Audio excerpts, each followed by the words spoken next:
ಮತ್ತೆ ಮತ್ತೆ ಹಿಂದೂ ಸಮಾಜವನ್ನು ಕೆಣಕ್ತಾ ಬಹುಸಂಖ್ಯಾತ ಹಿಂದೂ ಸಮಾಜದವರೇ ಬದುಕಿ ಆಳಬೇಕಾಗಿರ್ತಕ್ಕಂಥ ಈ ನಾಡಿನಲ್ಲಿ ಜಹಾದಿನ ಹೆಸರಿನಲ್ಲಿ ಹಿಂದೂ ಸಮಾಜವನ್ನು ನುಚ್ಚು ನೂರು ಮಾಡ್ತೀವಿ, ಜಹಾದಿನ ಹೆಸರಿನಲ್ಲಿ ಹಿಂದೂ ಸಮಾಜದ ಮೇಲೆ ದೌರ್ಜನ್ಯ ಮಾಡ್ತೀವಿ ಅಂತ ಹೊರಟಿರ್ತಕ್ಕಂಥ ಯಾರು ದುಷ್ಟಶಕ್ತಿಗಳಿದ್ದಾರೆ,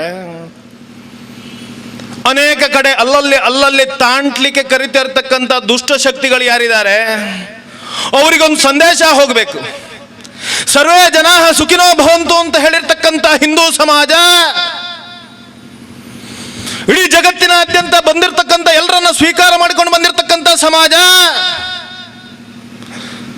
ವೇದ ಪುರಾಣಗಳ ಆಧಾರದಲ್ಲಿ ಎಲ್ಲ ಹಿಂದೂ ಸಮಾಜ ಎಲ್ಲರನ್ನ ಸ್ವೀಕಾರ ಮಾಡ್ತಾ ಬಂದಿದೆ. ಆದರೆ ಜಹಾದಿನ ಹೆಸರಿನಲ್ಲಿ ಹಿಂದೂ ಸಮಾಜವನ್ನ ಮತ್ತೆ ಒಡೆಯುತ್ತಾ ಹೋಗ್ತಾ ಇದ್ದೀರಾ, ಹಿಂದೂ ಸಮಾಜದ ಮೇಲೆನೆ ದಾಳಿ ಮಾಡ್ತಾ ಇದ್ದೀರಾ, ಹಿಂದೂ ಸಮಾಜದ ಮೇಲೆನೆ ದೌರ್ಜನ್ಯ ಮಾಡ್ತಾ ಇದ್ದೀರಾ.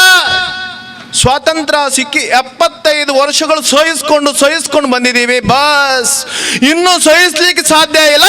ಹಿಂದೂ ಸಮಾಜ ಒಟ್ಟಾಗ್ತಾ ಇದೆ, ಹಿಂದೂ ಸಮಾಜ ಸಿಂಹಗರ್ಜನೆ ಹಾಕುವಂತ ಕಾಲ ಸನ್ನಿಹಿತ ಆಗಿದೆ ಅಂತ ಹೇಳುವಂತ ಸಂದೇಶ ಹೋಗ್ಬೇಕು.